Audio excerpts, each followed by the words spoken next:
Are you enjoying and benefiting from Ar-Rahmah TV? Use the link below to support us in creating more content that will be a sadaqah jariyah for you, inshaAllah. أنا الحمد لله نحمده ونستعينه ونستغفره ونعوذ بالله من شرور أنفسنا ومن سيئات أعمالنا من يهده الله فلا مضل له ومن يضلل فلا هادي له وأشهد أن لا إله إلا الله وحده لا شريك له وأشهد أن محمدًا عبده ورسوله صلوات الله وسلامه عليه تسليما كثيرا أما بعد فإن خير الكلام كلام الله وخير الهدى هدى رسول الله صلى الله عليه وسلم وشر الأمور محدثاتها وكل محدثة بدعة وكل بدعة ضلالة وكل ضلالة في النار.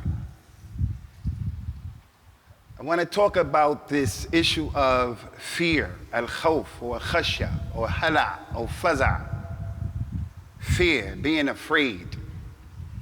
And I have to first make it very clear, inshallah, that fear is a natural instinct that Allah Azza wa Jal, al-Khallaq, al-Alim, has put inside of people in order for you to live and to survive. If you ever see someone who doesn't fear anything, then you should get away from him the way you would run away from a lion, because he is not a kamil person, is a aql. You can't be a person who's not afraid of anything. There's something wrong with you if you're not afraid of anything. It is a ghariza, yani a tabi'iyya. It's a natural instinct that Allah put inside of us so that we can survive. And there's nothing wrong with being afraid. But there are different types of fear. There are anwa' of a fear. Some of them are permissible, and some of them are not only not permissible, but they are madhmuma, dhamima. It's a bad thing. We find in the Quran that many of the major prophets and the messengers, salawatullahi wassalamu alayhim, they were afraid. The awliya of Allah in the Quran and the Sunnah, they were afraid. You can't blame someone for that natural fear that people have. إذ دخلوا على داود ففزع منهم قالوا لا تخاف. Dawood had power over the jinn, had power over the wind. He can understand the speech of the animals, the birds. He had a lot of power. He was mighty. And yet when he was praying in his mihrab, not this mihrab, not this thing, in his mihrab, which with Ahlul Kitab, it's a place that you have in your house, a ghurfa, a place where you pray. That's the mihrab in al-Islam. Not this is not the mihrab of al-Islam. When he was praying in his mihrab, his personal private chamber that nobody has the right to come to. Dawood has soldiers from the men, from the angels. When he was praying, he noticed that there were two men who came to him. Allah Ta'ala said, فَفَزِعَ مِنْهُمْ. Not only was he afraid, he was terrorized. He was really afraid, because the natural thing is, how did you get here? How did you get through the soldiers? How did you get in my private chamber? They were two angels. That's how they got there. So they said to Dawood, La takhaf. Don't be afraid. Don't be afraid. So the ayah shows he was afraid. Musa, one of the 5 ulul azm, was very powerful. The angel of death came to take Musa's life, and he looked like a man. Musa punched him in his eye and knocked his eye out, because he thought the man was going to try to kill him. And then when the angel went back to Allah, the story, I'm not here to tell the whole story. Musa was strong. He was not a weak person. When the Sahara, the magicians, when they threw down their staffs, and it became, well, they threw down their ropes and their magic, and it became snakes, and they were moving around, and Musa was there giving dawah, trying to save his people. Allah Ta'ala mentioned, فَأَوْجَسَ فِي نَفْسِهِ خِيفَةً مُوسَى. Musa became very afraid. Internally, he concealed it. He didn't want them to know he was scared. He was afraid. But when he saw what he said, what he saw, Allah said he became afraid. So Allah Ta'ala told Musa, قُلْنَا لَا تْخَفْ إِنَّكَ أَنْتَ الْأَعْلَى. Don't be afraid, Musa. You are the superior one today. You throw down that staff. When he threw down his staff, it ate those other snakes, the magic, the batin. But he was afraid. That's the point. Our Nabi and our Rasul sallallahu alayhi wa sallam in ayat of the Quran, he was afraid. The natural fear, for different reasons. Allah Ta'ala mentioned to him about the story of the lady who ultimately became his wife, was married to his adopted slave, Zayd ibn Haritha. And he was married to Zaynab bint Jahsh. But she didn't want to be married to an ex-slave. She regretted being married to him. And Allah Ta'ala told Rasulullah, I'm going to marry you to that lady. You're going to marry your son, his ex-wife. And that to the Arabs was an aid. It's not a nice thing to the Arabs. And Allah Ta'ala told the Prophet sallallahu alaihi wasallam, تَخْشَى النَّاسِ وَاللَّهُ أَحَقُّ أَن تَخْشَاهُ. You were afraid of the people, Ya Muhammad, but it was more befitting for you to be afraid of Allah. He was afraid of what? What are the people going to say? He didn't care what Quraysh really thought. He just didn't want them to run away from the dawah. He didn't want to be munaffir and run them away. But he told them the issue. So it goes to show he's afraid. When he was in the ghar with Abu Bakr, a wali from the awliya of Allah, Rasulullah told Abu Bakr, La tahzan, inna Allah ma'ana. Don't be shy, don't be afraid, don't be sad, Abu Bakr. Sad here is don't be afraid. Abu Bakr said, Ya Rasulullah, all they have to do is look down at their shoe, they're gonna see us. He said, Ma dhannuka bithnain, Allahu thalithuhuma. What's your opinion? Two people, Allah is the third with them? Don't worry, don't be afraid. Allah is here. All of that goes to show being afraid is natural, man. It's natural. Those scholars of Islam, past and present, they're afraid of that oppressive zalim. And the fitna of the khalq of the Quran. Many of the greatest ulama of the Quran, of Islam, said the Quran is created. And that's wrong. The Quran is the kalam of Allah. Minhu bada'a wa ilayhi ya'ud. Takallama bih. It's the kalam of Allah. But those people said, no, it's created. Why? They were afraid of getting whipped, afraid of getting killed, afraid of going to prison. So being afraid is a natural instinct that is inside of you so that you can live. The best of the people, they are afraid. Again, I want to repeat. Don't be one of those people walking around talking about, I'm not afraid of anything. I'm not afraid of nothing. What are you talking about? Something's wrong with you. Something is wrong with you. You have to be afraid of things. But as it relates to the fear, which is being a coward, now that's a problem. A coward.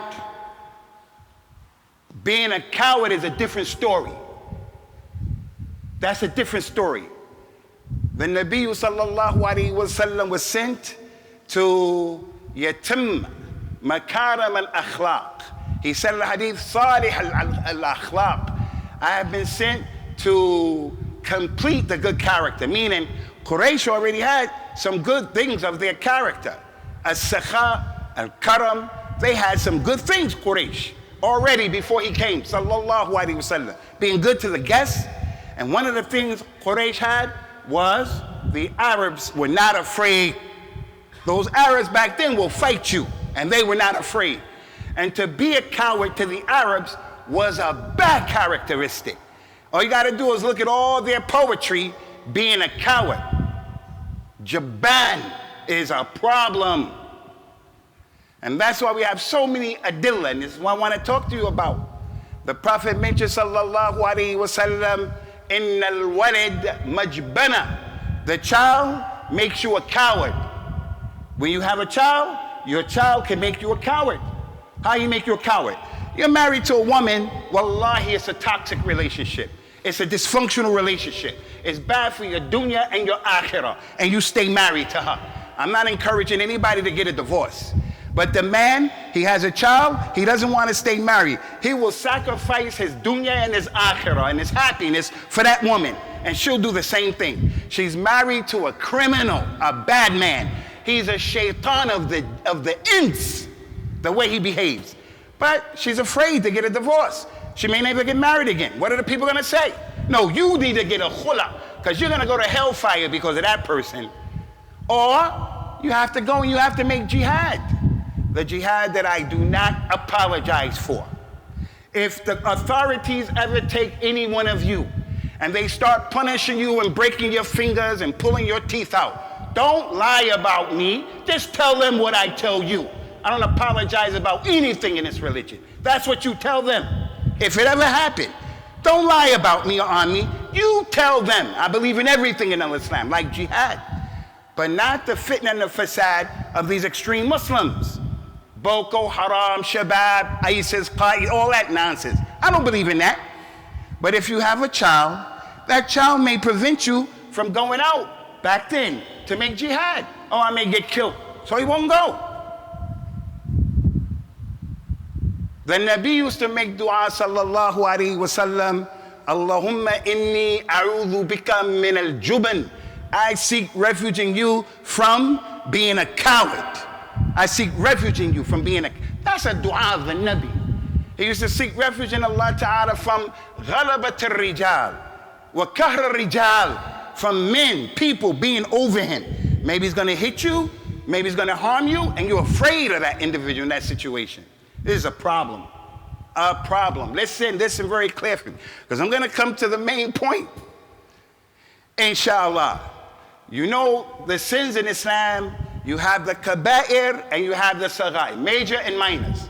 There's a hadith that says, Ijtanibu as-saba al-mubiqat. Stay away from the 7 major sins.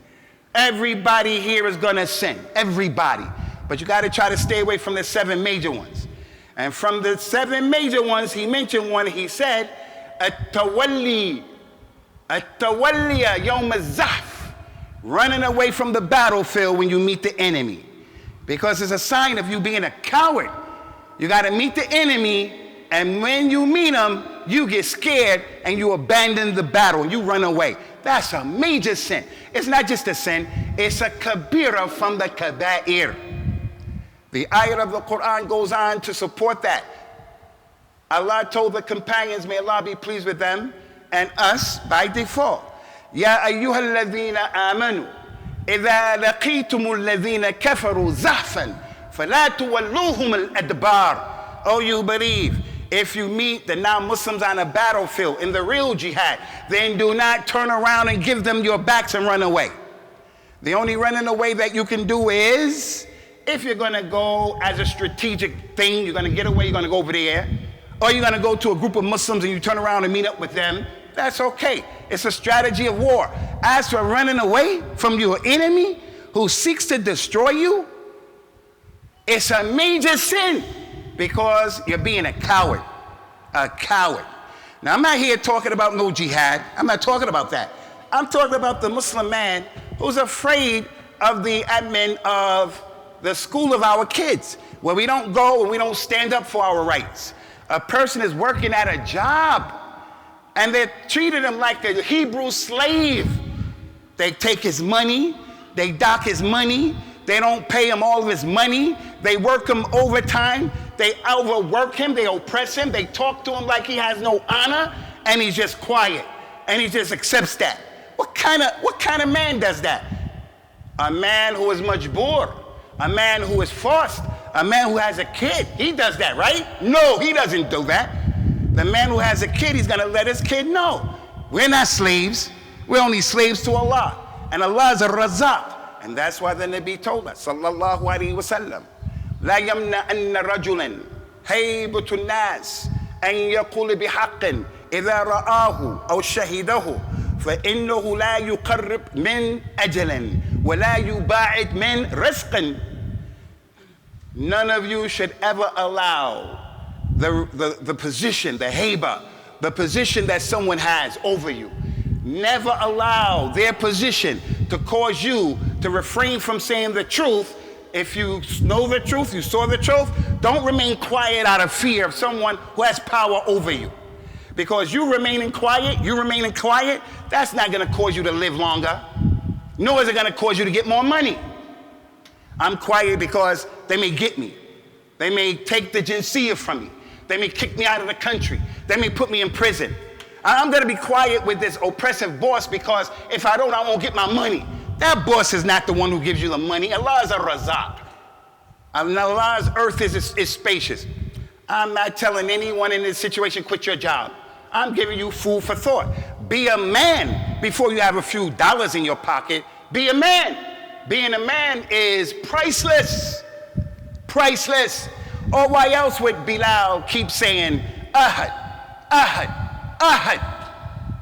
Because he wants to be a man. He wants to be Abdullah. Go in and kill me before I do what you want me to do. Be a slave to you people?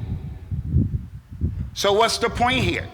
The point is, in 2008 in this country, there were some criminals from the news media, politicians, who made it their business to go into some of the talks of a number of du'at in this country. People giving da'wah to Allah, and they took their words out of context. And they made a program on Channel 4 called Undercover Mosque. And they tried to scare the outer community from Islam, as they always do. They're trying to make the people afraid of who we are. That's just how it is. When they report the news on Islam, they always report it slanted in a negative way, in a nasty way. And that's why we always have to be better in our behavior. Even as khutbah, I just can't get up here and just say anything, because they'll take my words intentionally out of context. The war is an ideological war against Islam. In France, they stopped our sisters, our nieces, our mothers, daughters, aunties from going to school in ibaya and hijab. If you do that, you're gonna get in trouble. So one Muslim girl, she went to the school in one of those traditional Japanese dresses, a kimura. It's not a hijab, not a hijab. They said you can't come in. She said, this is not hijab. There's nothing to say you can't wear a kimura, nothing. She was trying to make a point. It's not about the hijab. It's about we don't want you Muslim doing anything. So some of us, we want to make an inqiyad. Any and everything that they put on us, we don't have anything to say. There are some of us who are going to say to that school, I don't want you shoving down the throat of my child anything about LGBT. I don't want my child to be exposed to those things, for an example. And then there are some of us who are on the minhaj, shh. When in Rome, do as the Romans do. The Romans eat pork, you eat pork. The child goes to Catholic school, Muslim child. Every morning, they have to do the rosary. Hail Mary, full of grace, blessed art thou from all that kalam farik. And the child has to say that. And before you know it, your child is messed up in his religion. You send your kid to public school, there's a price to pay. I gotta give a khutbah from this minbar how we should take our kids out of public school. Put our children in Islamic school, because we're destroying our children with our own hands. And I gotta repeat what my idol said. Nah, I don't wanna use that word, my idol. What the one I got a lot of love for, Malcolm X said, Rahmatullahi alayhi. He wasn't very knowledgeable in this deen, but he was a man, ahsabuhu kadhalik. He said, any man who gives his child to his enemy to be taught by his enemy is a foolish person. A foolish person. So do I say they're my enemies? I say they don't believe in what I believe. Lakum deenakum waliya deen. They don't believe in what and although they claim Christianity, it's a problem. So no matter how hard I try to stand here and to be nice in my dawah and to be in the middle of my dawah, no matter what, they're not gonna accept what I say. They're gonna play games with what I say. And that's what Allah said, Ya Abdullah. This is not me screaming on a minbar, something that's new. Allah mentioned al-yawm, يَئِسَ الَّذِينَ كَفَرُوا مِن دِينِكُمْ فَلَا تَخْشَوْهُمْ وَخْشَوْنِي. Today, Those people who disbelieve in your religion, they have given all hope up. They don't believe in nothing about your religion. So don't be afraid of them. Be afraid of me. So what Allah told Rasulullah sallallahu alaihi wasallam. I got to make it clear. I met a young brother, a doctor, met me coming out of my house, said, where the masjid? I said, come on, I'm your dalil. Took him to the masjid. That Dr. Luqman, first time in this masjid. I hope and pray Dr. Luqman, he knows, young brother, he knows how to deal with the non-Muslims in the hospital. I'm not telling him to walk around like a crazy madman. That's not my dawah. We have Professor Amir here. We have different people, professionals. And we welcome Amir's mother, Auntie Selma, to our Masjid al-Rahmah. May Allah make this really a Masjid al-Rahmah. We hope that you as professionals, you know how to deal with non-Muslims.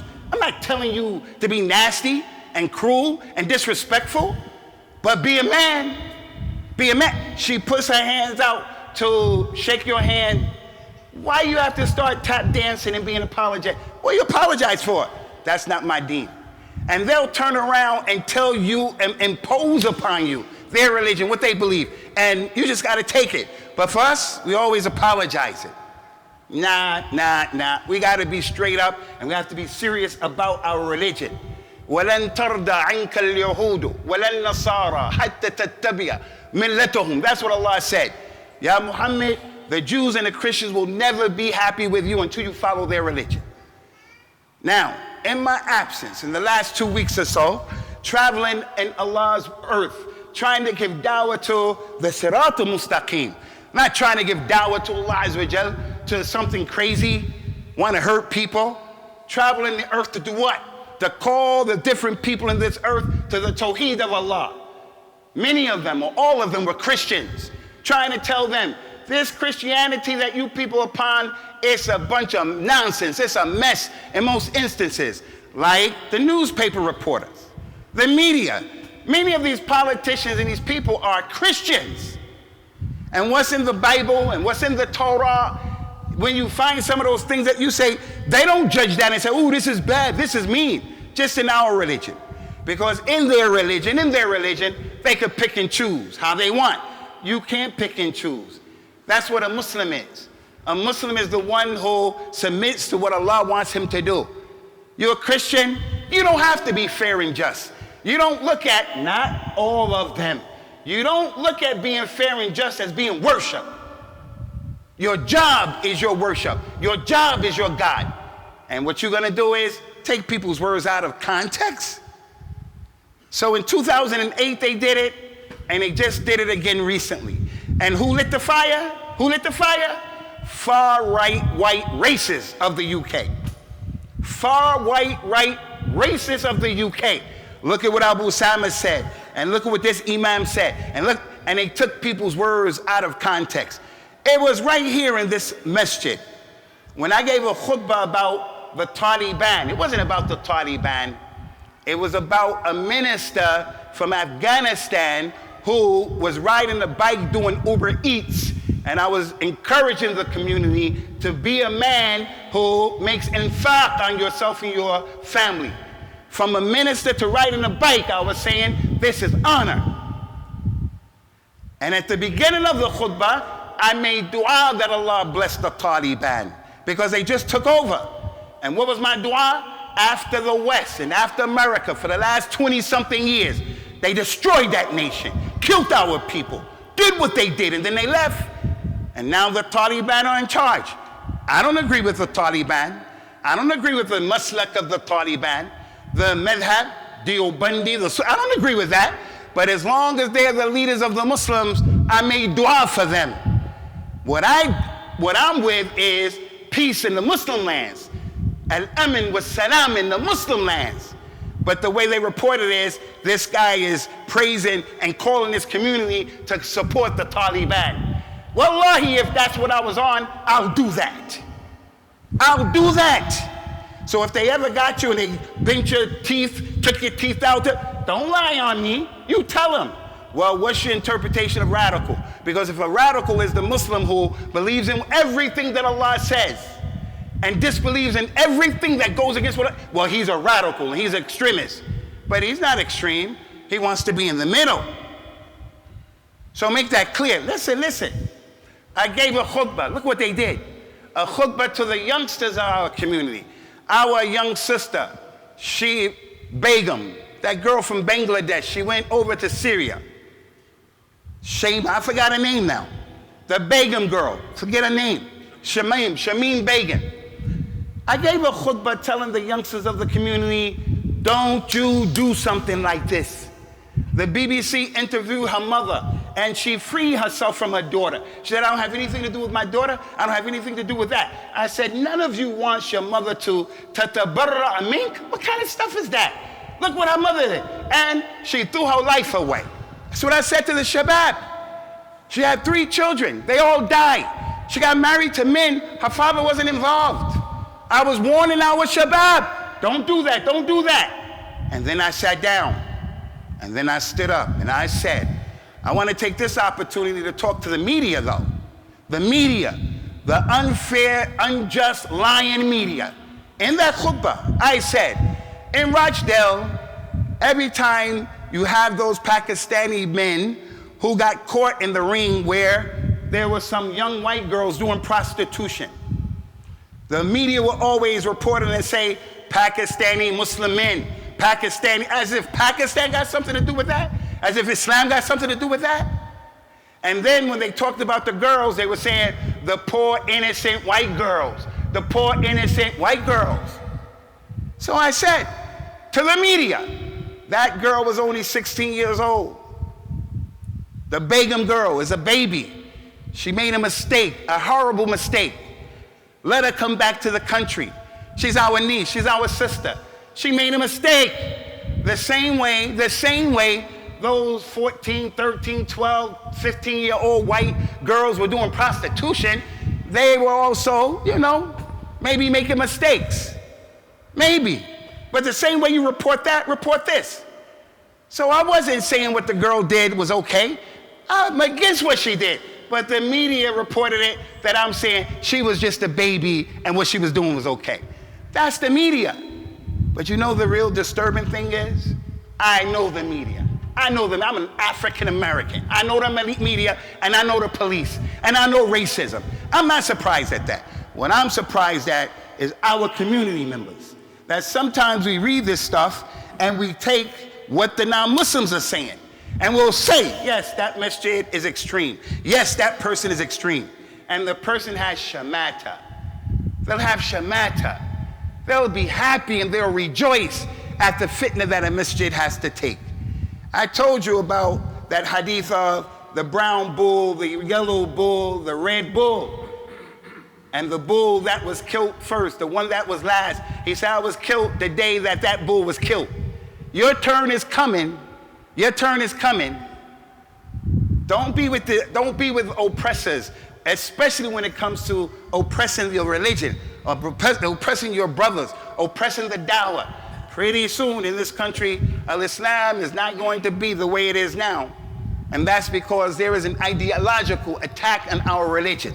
So I want to say right here from today, I want to say to the Charity Commission, I want to say to the politicians, I want to say to the police, security, I want to say to everybody, don't go to my talks to misconstrue. Come to me. I'll tell you what I believe. I bite my tongue for no one. I'm going to tell you what I believe. And what I believe is everything in that Quran is right. From alif to ya, everything. Is there a time and a place and a people for each other? Yes. But everything, why did I become a Muslim? I should have just stayed a non-Muslim worshiping white Jesus and believing in the superiority of white people.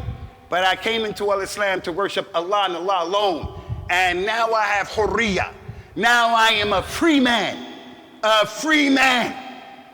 And no, Masjid al-Rahmah, we don't want your money. We don't want your grants. We will never take from people like that any money because we know it comes with strings. أقول قولي هذا واستغفر الله لي ولكم ونسأل الله تعالى التوفيق والثبات.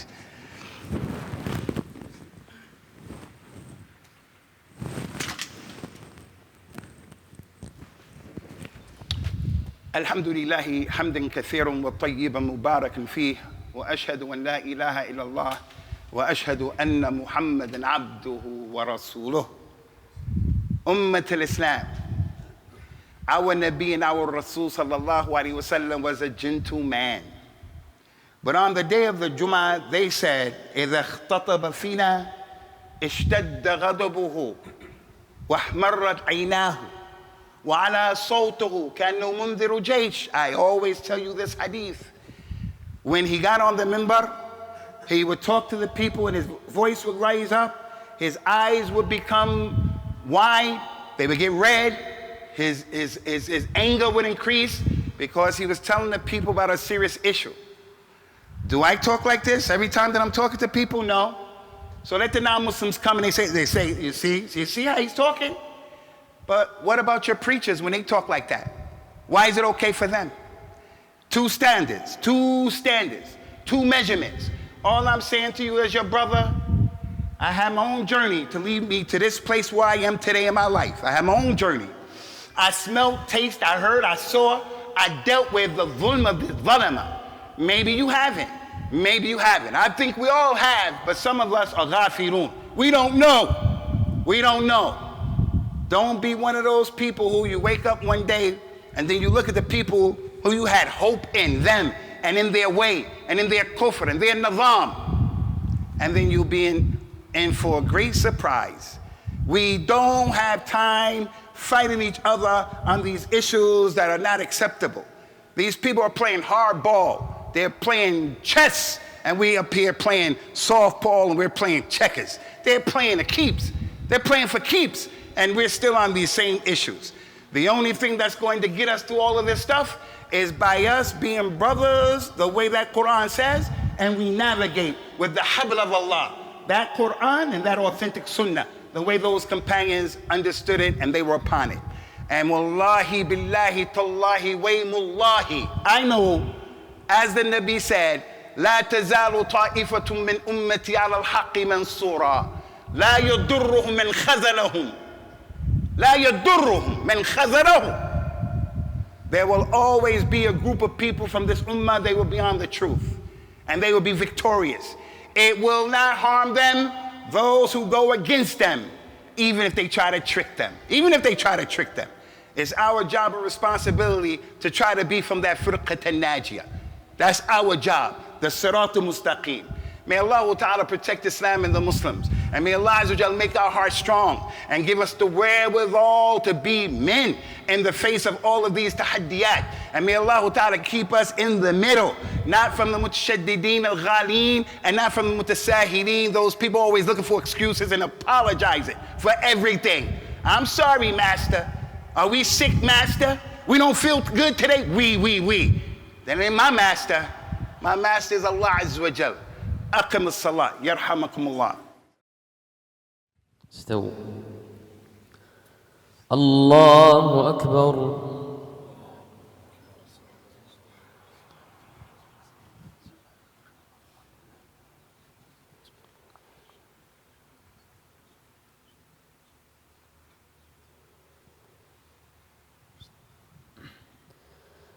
الحمد لله رب العالمين الرحمن الرحيم مالك يوم الدين إياك نعبد وإياك نستعين اهدنا الصراط المستقيم صراط الذين أنعمت عليهم غير المغضوب عليهم ولا الضالين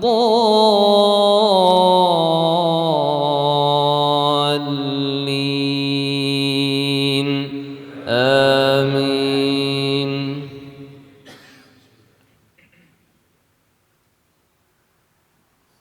يريدون أن يطفئوا نور الله بأفواههم ويأبى الله إلا أن يتم نوره ولو كره الكافرون. هو الذي أرسل رسوله بالهدى هو الذي أرسل رسوله بالهدى ودين الحق ليظهره على الدين كله ولو كره المشركون. الله أكبر.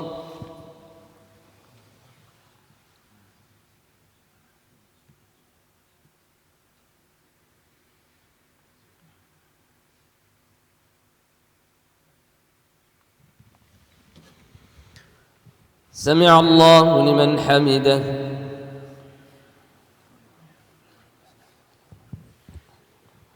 الله أكبر.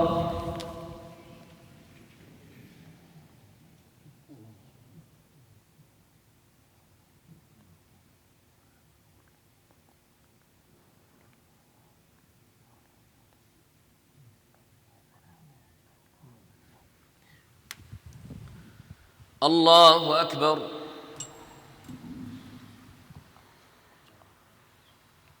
الله أكبر.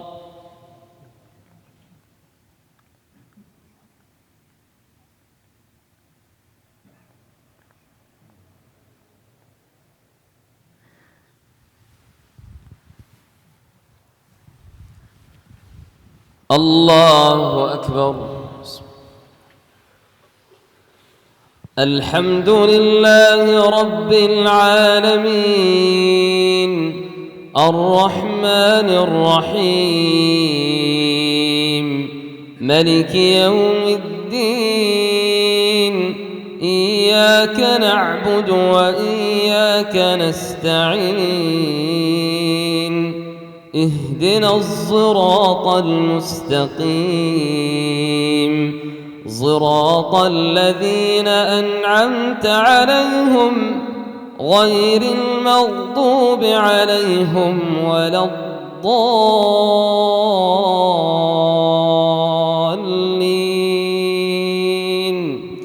آمين. يا أيها الذين آمنوا إن جاءكم فاسق بنبأ فتثبتوا أن تصيبوا قوما بجهالة فتصبحوا على ما فعلتم نادمين. الله أكبر.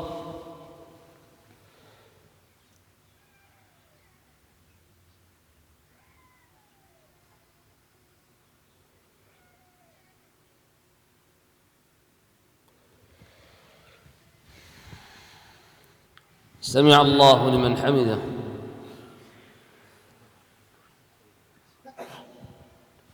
الله أكبر.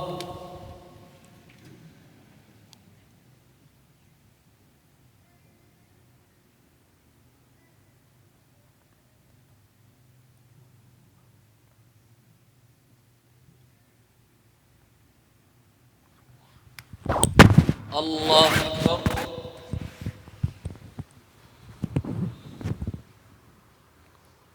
الله أكبر.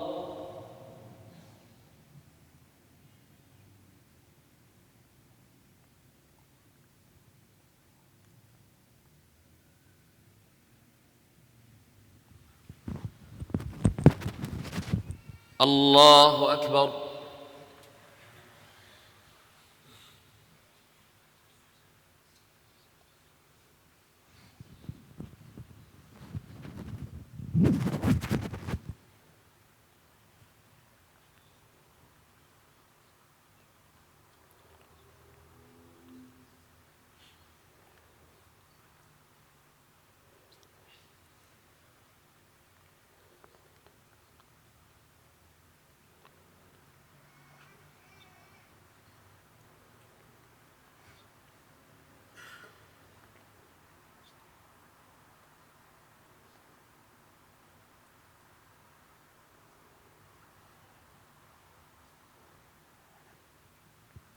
السلام عليكم ورحمة الله. السلام عليكم ورحمة الله. الله أكبر الله أكبر الله أكبر. استغفر الله استغفر الله استغفر الله. اللهم أنت السلام منك السلام.